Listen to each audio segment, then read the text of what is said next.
And we are now getting into Champ Select. We've got picks and bans on the screen right here. First one is going to be Gragas, taken away from Shui Shui.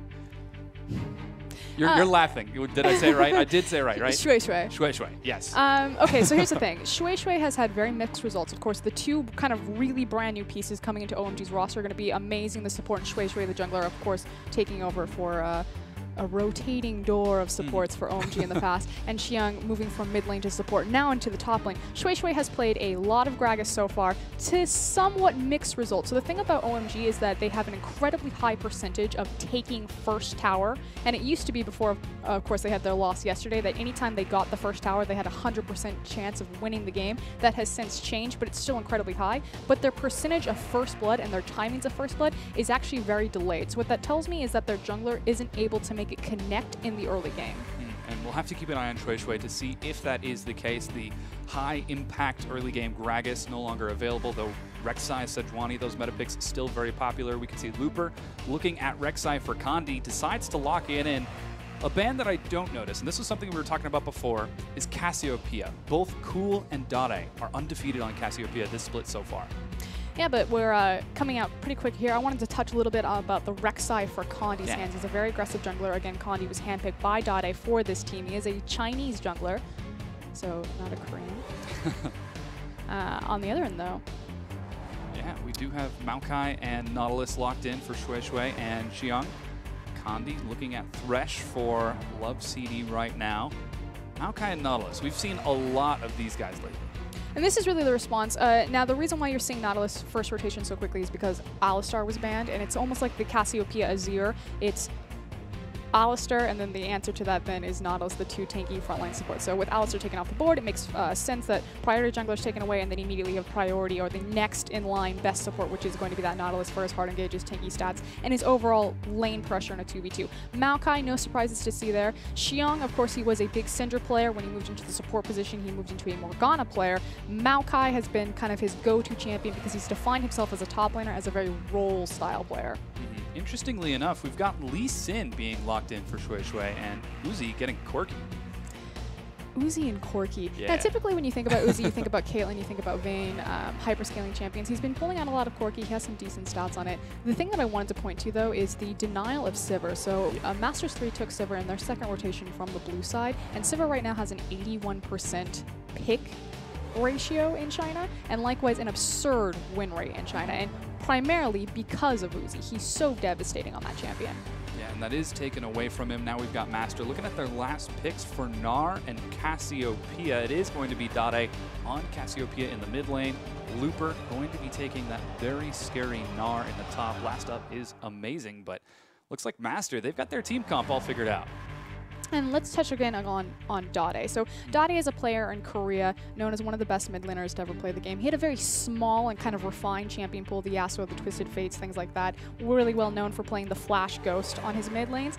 Now, it was really surprising when he did decide to pull out the Cassiopeia, and then again in response is Cool's going to go to the Azir. So we talked about Alistar and Nautilus, and then Azir and Cassiopeia as kind of the two matchups. We will see Cool on that Azir in the mid lane. Dade has been branching open his champion pool into more meta streamline picks like the Cassiopeia, and it was kind of a question mark. Is he going to be able to perform on that? Because before, he wasn't a big champion pool owner, but the champions that he did have, he mastered them. He was flawless on them. And so far, his Cassiopeia has looked really strong. Yeah, he is going to be up against Cool on that Azir as the comparison was made. Should make for a very exciting matchup. I've really seen it go both ways, but that was Azir as the last pick for OMG. And we'll have to see if OMG can keep up with that flawless 4-0 record they've got against Master, because right now, Master have got a pretty scary team. And right now, OMG are really hurting for some points. Both these teams are kind of sitting in the upper middle pack of the bracket so far, so a good 2-0 here, or at least a split, because that's really been the story of OMG so far. Every single match they find, they somehow find a way to split. We'll keep an eye on whether or not that split comes out. It's going to be very exciting to see how this match plays out. Uzi played exceptionally well on Corki yesterday, and he is going up against SMLZ on that Sivir. Should make for a very, very thrilling matchup. Do you think we'll be seeing any sort of lane swaps going out? Typically, every single team has been lane swapping Sivir. It's just so potent because of her wave control and wave clear. It's not that Sivir can't face in a 2v2, because obviously she actually does really well against Corki due to the ability of her spell field against or spell shield, excuse me, against his phosphorus bomb. But it's just the tower pressure. It is a very powerful combination, but we're going to be getting into game right now.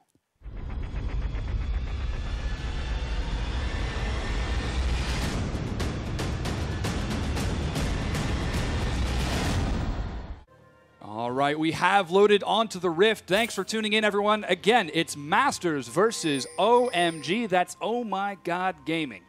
Actually, it's not Oh My God Gaming. It's Oh My God. Gaming. Yeah. Oh My Gaming. Oh My Gaming, yes. And we can see some 5-point defenses coming out from just about everyone. Shui taking some minor harass from Cassiopeia. That's a whopping 3 seconds shaved off of that late game Cassiopeia. Getting those stacks. Yeah. Applying to her passive. Now, the thing that I want to point out is Cool, of course, took the cleanse, and that's something that we see very common against Cassiopeia, but not quite for the reasons that I think a lot of players... hold on, though. Yeah, it could be a little bit of action. It was amazing getting just a touch too far forward, takes some harass, and gets right back out. Okay, touching back to the cleanse. So not quite to a lot of expectations. So people would say, okay, yeah, against Cassiopeia, of course you would take a cleanse because you want to get out of her petrifying gaze. You want to be able to walk away from that. And of course the cleanse can help there, but it's primarily to reset the poison. So you want to cleanse the poison off of you in Cassiopeia because with how her E works, the Twin Fang, if a target is poisoned when she hits it, it immediately resets the cooldown. And it's the difference between a 0.5 cooldown of something that's going to be doing ridiculous damage late game to a 7-second cooldown. So it will be very exciting. It does look like we're going to get Masters starting on the bottom side of the map, starting off with both of the Krugs as SMLZ wants to get some additional experience going up against Uzi and Amazing. They are going to be heading towards the bottom as well. Shui starting off with those Krugs and Xion going for the typical Wolf Camp. Direwolves teleporting into the top. And we're finally going to see a 2v2 situation as opposed to Sivir being lane swapped. So what's important to consider here, as far as OMG are concerned, are kind of their statistics for first tower. They get a very early first tower, and they almost always get the first tower in their games. So we'll see if maybe the fact that they are facing off into a 2v2, if this is going to slow them down, especially as LPL misses the hook. So close. The level 2 coming out really fast for Masters in the bottom lane, but as you mentioned, missing the hook means it's a little bit tougher. LPL getting turned now upon by Amazing, but he just soaks that harass and walks right on back. And really that was the advantage of the fact that SMLZ and LPL decided to take the early Krug, so they had an EXP advantage going into the lane. Tried to make it connect, didn't land their CC, but that lands. Ooh, that lands. The Phosphorus Bomb finds SMLZ. He flashes back and is going to make it out alive. He burns both Flash and Heal. LPL now running for his life. No summoners to be spent by OMG. Oh, and Love forced to burn his Flash. He gets out alive. Uzi and Amazing came out way on top in that exchange, and since bottom lane has won itself, we do see Shui up into the top lane. Now the thing, Twisted Advance. Yeah, he's going to catch him. Looper going for the bounce. He's close to Meganar, but isn't going to be dived on the turret. Gets out alive. What I was going to say is it's so lovely to gank from Maokai just because that Twisted Advance's W is going to give anyone with a skill shot in Italy, or in this case Lee Sin, pretty much a free Q and free damage onto that target, which you just saw there. Yeah, lots of harass coming out as SMLZ and LPL were forced out of lane. That's going to put Uzi in a pretty comfortable position. You can see he's already almost 2 full minion waves up, and you mentioned the potency of that Quirky into Sivir and how scary it would be if Sivir could just Spell Shield, but missing that Spell Shield costs so much. Here we've got Cool and Dade trading a lot of harass. Poke versus lane bully presence. Who is going to win? Well, they're both effectively lane bullies, but Cool just got the better position right there. Now, what's really interesting about Azir and Cassiopeia is they're both lane bullies, and they both have hyperscaling potential into the late game. Both kind of suffer a bit of a mid-game power trough. I think Cassiopeia's is much more severe simply because she's going to rely on stacking items like her tier. They're very core to her kit. So it's about, can Cool make plays when Cassio's slightly weaker than him, or is Dade just going to be given a free lane hyperscale and say, hey, Azir, I'm in that late game.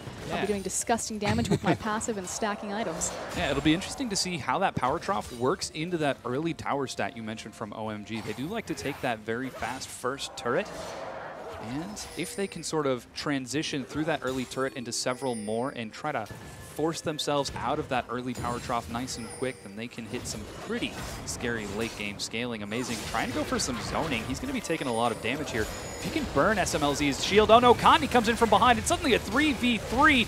Shui in the front line. He finds LPL. He doesn't have flash. Flay knocks them all back. They're going to continue chasing. Shui jumps out. Amazing is going to be in the front now. IWCI trying to tank as best he can. Amazing running for his life. He's down to 100 health. The boomerang is dodged completely. He makes it out alive, but the Prey Seeker finds him for first blood. Remember that stat when we were talking about how OMG just aren't really successful in their first blood attempts? And it kind of tells me that maybe their ganks don't go quite according to plan. That was exactly what we were talking about in Champion Select. Shui comes in. Fortunately, though, Kandi was right there. The counter gank just didn't work out, but now in the top lane. Yeah, a bit of action as Looper and Xiang are trading back and forth, but it's not going to yield any fruit just yet.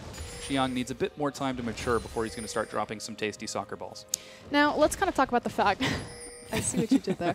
Let's talk about the fact of where the first blood gold went. So it went on to Kandi into the jungle, so obviously kind of a sigh of relief for Uzi there is that it's not retaining its power inside the lane. He's not dealing with the Sivir that has the first blood. That said, it's now pressure on Kandi that he can take this early advantage that he's been given and continue to apply it across all of his lanes. You can already see he's going forward. Whoa, Xiang gets aggressive onto Looper with the flash level 6. To try to zone him out, and that's going to burn Looper's flash as well. Teleport's not going to be up for about another 1.5 to 2 minutes, so Looper just has to sit back and farm. It's finally setting down a bit. Let's talk about the double Doran's Blade from Uzi here. So something that I really love about Uzi's play style is that he contests every single creep. Anytime the enemy AD carry will step forward, Uzi will almost always make them punish for an auto, like he just did to SMLZ right there. The fact that he's willing to sink 800 gold in items that effectively won't build to anything just to win the lane, just to be that aggressive harass, poking you down whenever you step forward, is very characteristic of Uzi's play style. Because, I mean, he could have easily gone into a longsword and helped get to his Phage faster for the Trinity power spike on Corki. Seems like Uzi looking to get a little bit more aggressive this game. He is in that 2v2, and Masters didn't lane swap out of it. So while he was up maybe 2 minion waves earlier, he's just about dead even, and with the assist gold on SMLG, it's going to be probably pretty identical, if not a minor lead in favor of SMLZ, though you can see the lane pressure from Uzi is keeping SMLZ and LPL under their turret in the bottom lane, and that's forcing another response out of Kandi as he's making a beeline down to the bottom. And Uzi's going to continue to do this, to play that far forward, to be that aggressive, but meanwhile in the top lane we will have opposite side jungle pressure. So as soon as Kandi shows, I was going to say, as soon as Kandi shows on the map, I would expect Shui to step forward in there, but hook lands. The hook lands onto Uzi. The great dark passage tosses him right back in. He gets level 6, but not a lot of good that's going to do. Teleport coming in from the side. They're turning now on to Kandi. He's knocked out of his tunnel, being with a great knock up there. Flay. LPL has had some excellent flays so far. He's going to toss a death sentence, finds it. Phosphorus bomb gets the kill. Xiang tries to dive, but cannot find it. Uzi coming in from behind. The teleport comes in. He gets the kill, but he's going to trade his life back, and this could be 3 kills for M3 as Amazing is trapped by Looper. So much damage coming across. Maokai can't help at all. He is tossing out a building now. Mininar going in 1v2. You've lost all your tanky stats, friend. What are you going for? He gets the reset. He's going for the kill. Is he going to be able to? He gets it indeed, but he's going to die. No! Oh gosh, he finally does. An amazing trade in the bottom lane. Looper overcommits. He made the teleport late. He needed to take a kill there, otherwise it would have been all in vain, and he would have just wasted his cooldown and not gained any sort of advantage in return for it. Commits his life. It is a better trade for OMG in the end, especially because now that there's zero pressure bottom because everyone's dead, Cool and Shui immediately running into Kandi's jungle, take the red buff. Oh, they do succeed. Shui gets out of there just fine. Kandi going to be taking the long way around. Here's Dade. He could pincer them over the wall here. Knockout comes out. Flash slow is going to find Shui. He runs to the dragon, but the dragon finishes him off. Dade picks up the kill, and Cool runs away. Just could not get that shield up in time. Yeah. Good pinch maneuver from Master3 right there. I wanted to talk about was kind of the god known for the, oh, his teleports are so amazing, he's always on time. Completely late right there. And then the other big thing was that Xiang got there first. Now, what's really interesting about Xiang is he actually has the highest kill participation of any of the top laners in LPL. And so, again, it's how do these stats work into the identity of OMG, and when they do something, they do it together. So again, their first bloods, the early ganks don't go quite so well. Shui is not really the primary carry of the team, but they're more about that 5v5. And when they do group up, when they do get that teleport from Xiang, things do happen for this team. Yeah, and that's exactly what we see from their stats. Xiang, he's 103, being involved in all the kills for OMG, and all of those kills have been in the bottom lane. Though Shui Shui has been to the top 2 times, looks like he's going to be a 3-time after he clears out his Krugs. All of the pressure that OMG have been placing have been oriented around getting Uzi in a good spot. He is finally now getting closer and closer towards that Trinity Force. Sheen first. Yeah, going for the Sheen first, Phage second. Azir looks like he might be going for a roam. Cool, spotted out by wards. M3 know this is happening. I didn't even notice that Dade's tower has already gone down, so Cool shoving him in. Yeah, that's usually a good thing, to win your lane and take turret. I mean, typically it's the lane that Uzi's in, just because he's been playing so much Sivir, and it's just about pushing the lanes. And that's what I want to talk about. So historically, it's funny that we finally get a 2v2, because I feel like every single game has just been about the lane swap, since Sivir is such a big pick right now in LPL. Hold on, didn't think that was going to connect. Yeah. Uzi used to be, no matter if he had a losing lane matchup, he'd take the Vayne, he'd take the Janna, and he would always take it in the 2v2 because he knew, I can beat this guy, I can be better mechanically. So to finally see him again in his aggressive natural habitat of that 2v2 in the bot lane is really refreshing. Yeah, and it's yielding some pretty positive rewards. LPL takes a depth charge, just runs under his turret. Unfortunately, that turret doesn't provide shield. Rek'Sai going for the farm alarm. He's actually going to make it onto the right side of the jungle to find out that OMG are doing Dragon, but Masters have got no vision. They don't know this is happening. This could be scouted out by Kandi. He's coming forward, just dropped his ward. Yeah, he sees that it's going down. Doesn't get the steal. OMG take the first Dragon free. And the only reason that OMG were able to take that Dragon for free is because of the pressure that Uzi and Amazing are exerting on the bottom side of the map. The fact that they have complete control of this lane, that they forced SMLZ to pop the on the hunt defensively to save LoveCD's life, gave them the go-ahead to take that free objective. Yeah, that puts OMG in a very comfortable position. And as I understand, OMG, they've got a pretty stellar stat for their first Dragons. They get it around 10 minutes, so they're just about a little bit late. Hold on, though. Kandi looking for the Lantern knockup. LoveCD gave it away, though. He was like, oh, I'm Thresh. I'm walking forward aggressively. Don't mind me. Don't pay no attention to the Lantern in my back bush. LoveCD is the shot caller for Master3, so. Oh, hook is going to land on LoveCD, but Kandi was, in fact, waiting in the wings. That was not a bluff. Shui Shui has joined the battle. It's 3v3 now. The kick comes back around. SMLZ in the back line gets fed over to Uzi. 3-1-0 now. And they continue pressuring for this tier 1 turret. Just an easy feed into the all-star ADC. And again, we kind of talked about the question for OMG is who are they? What is their identity? They used to be kind of the Trinity threat of going, leveling, and cool, and slowly it's starting merging down into their bot lane as the replacement from San to Uzi. And this is the fruit of all their labor. Consistent ganks and teleports bottom. All of the action has been down here, almost 100% of the kills. Of course, Uzi just one shy there, 3-1-0 like you said. Well, that's just because he died before Gnar was able to go down. But what does this didn't get the assist? But what does this equate to? So we talk about how last split, OMG were kind of, on the fence. Are we going to go with going and leveling? Are we going to put our attention to Uzi? And then it kind of failed their result, or they didn't get the results that they expected from an all-star superstar team. They didn't take first in the LPL. But is this iteration of OMG the one that is almost a pseudo Starhorn Rail Club, all about Uzi and the ball lane? Is it better than the dynasty that OMG have set when they entered into LPL, being that top 1, top 2 team historically that they've been pretty much every single time, save for last split? It's hard to say. I mean, you're getting some pretty fantastic performances out of Uzi right now. Obviously, he's 3-1-0, and OMG are feeling very confident with Cool actually doing a great job of keeping Dade down in the mid lane and that first Dragon. So statistically, OMG have got everything going their way this time.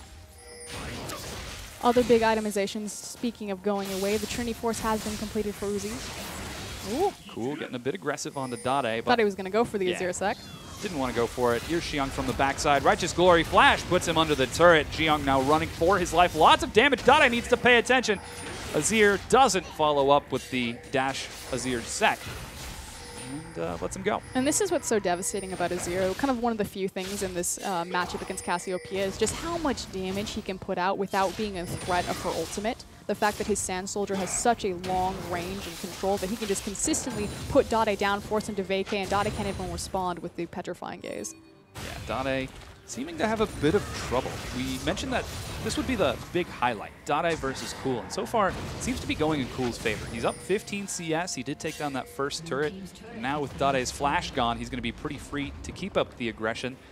And that pressure mid results in a turret in the bottom as Uzi and Amazing take down that tier 1, knowing that Cool and Shui are on that side of the jungle. They can get out just fine. SLMZ is the target, though, as Amazing drops the depth charge. He's going in 1v2, though, as Uzi doesn't seem like he wants to get any auto attacks. Condi from the backside. Uzi says, sorry, dude, I wasn't committed to that. Amazing. Dying for random reasons. Yeah.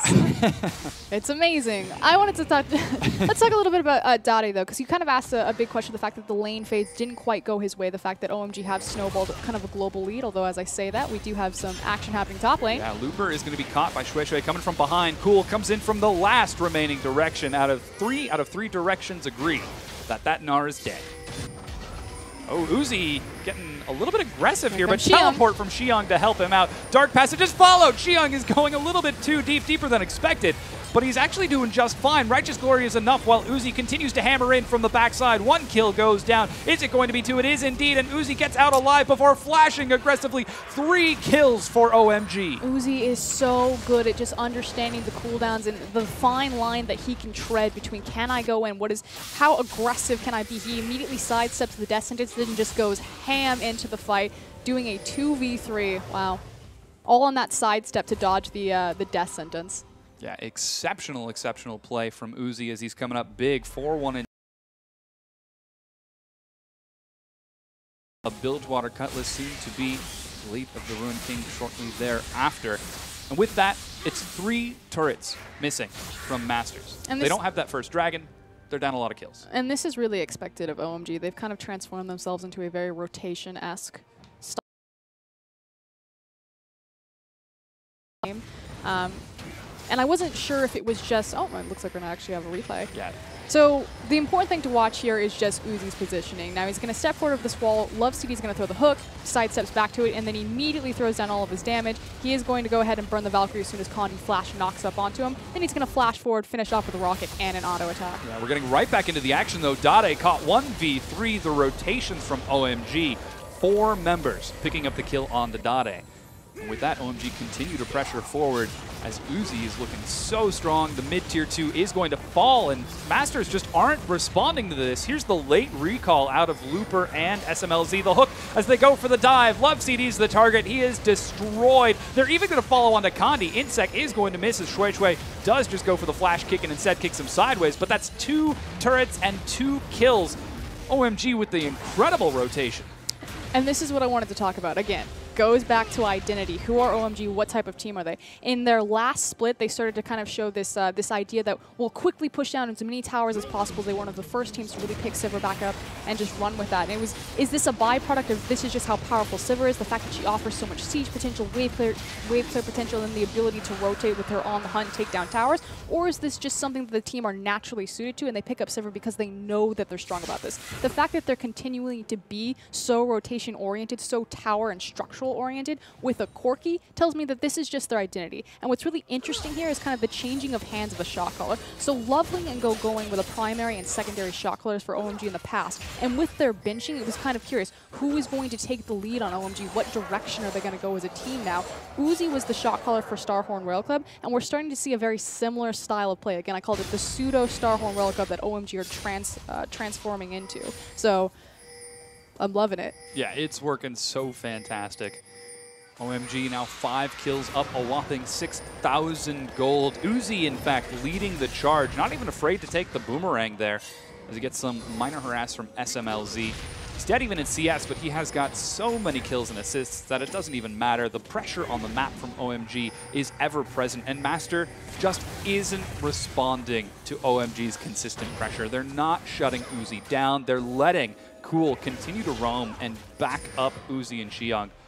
This could be OMG looking very strong, perhaps grasping at straws for that great form that they once had a few splits ago. 5-man shove in the bottom lane as OMG look to put some pressure onto this tier 2, but the minion wave is going to be cleared reasonably quickly. Looking for the Azir sec with Cool standing off to the side, or how he can somehow get involved. I was going to say, it's a little bit curious that they're not playing with the open inhibitor mid-wave. I think that was a bit of a fumble and loss of pressure for OMG, just because they had an opportunity where they could have... Ooh, hold on. Xiong is caught, though it looks like it could be all part of his brilliant plan.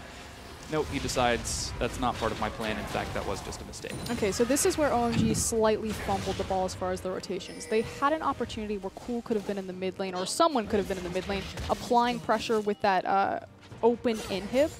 Whereas, since they commit to having Cool just kind of standing above them in the jungle, looking for perhaps a pick on a rotation, they lose a lot of their momentum, and Looper is finally able to pick up that top tower and the first one for Master3. Yeah, things are finally starting to look a little bit better for Masters as Looper is feeling pretty comfortable. He does have a decent CS lead against Xiong, though he is down in global gold, presumably by a lot. He's got some pretty defensive 5 towers? stats. Yeah, 5 towers, 5 kills. Pretty scary number. The nice thing, though, is that he has both his armor and his MR components pretty much finished. The Randuin's Omen, as well as the Hex Drinker. And this is really important just because Uzi's the big fed 1-5, 1-3 on this Corki. Corki does mixed damage, so both magic and physical damage. And it's really just so potent that your Gnar, your big tanky frontline, has the ability to deal with both those types. Yeah, it seems that Looper is going to be looking to get in the back line and tank quite a bit, as so far he's not been able to really get too involved with many of these fights, as he was picked off twice in the top lane and once in the bottom, going for that single kill that he has. He's going to have to do a lot to keep Dade and SMLZ alive, as the dive coming out from OMG and simply the rotation plays are super strong. This is another rotation play as OMG find themselves in M3's blue side jungle. But if we're talking about the most efficient way to speed up this game, it's actually a little bit of a slow rotation. So after Dragon went down, effectively you have a 6-minute window to play to the top side of the map. OMG decided to play to the bottom side when we were talking about how Cool should have been in the mid lane, or they should have been applying pressure in both lanes. But because they had so much vision placed down there, because they had just taken the Dragon, they decided to play down their wards. Now that you see all of the wards have expired in that bottom side, Master3 red side jungle. So now picking up their vision, moving it over into Master3 blue side, trying to make their play for top while they wait for the next dragon to spawn. If they make a big pick here, it'll translate into a major objective. Flash from Dade comes out as he is forced to dodge the hook out of Amazing. This could be a bit of a window of opportunity, knowing that Dade can't exactly run away from a depth charge anymore. OMG could potentially look for a dive. Xiong has his teleport as well. Baron is on the map. OMG put up pressure in the mid, and Masters are forced to consolidate themselves mid. Sit back and defend. Wait for OMG to slip up and make a mistake before they can really make a thing happen to themselves. You mentioned that Cassiopeia is a late game hyper carry. She just has to make it to that point. Yeah, talking about win conditions, for Master3 right now, it's about clearing out their own jungle, making sure that they can secure their flanks and safely farm their side lanes. That said, OMG are going to punish this, force Master3 to make a decision, force them to fight now, and force them to check Baron. Yeah, things are going down. We've got 2 members rushing over there as quick as possible. Looper is opting to teleport in. Let's see if he can make it in time. The hook is going to find they turn it into a fight and secure the Baron. This is exactly what OMG wants. Shui Shui in the front line. He kicks Dade right back in. Uzi, untouched in the back of the pit, is shredding through Master's health bar as Looper goes low. Dade falls. Looper is going to be the next to fall with a great Mega Gnar. He's stalling this out. Could he actually go for the kill here? Flash from Uzi to get out. He gets out alive. 4-5 members dead, and ace from OMG. Okay, let's talk about exactly what you said, the fact that Uzi was so untouched in the backline for so long. That said, he did fumble the backside of the fight. He actually Valkyried into Looper, and we saw if Uzi wasn't as far ahead as he was, he wouldn't have been able to pull an aggressive maneuver like that. That said, Uzi's pretty good at understanding kind of the power that he has, so I'll give him that one. With the free Baron, with the free ace, it's going to give OMG a free inhibitor, and frankly, this should be a game, set, match for Masters3. Yeah. OMG are looking very strong with this, and Masters, yep, there's the surrender vote right there. Masters decide that, you know what,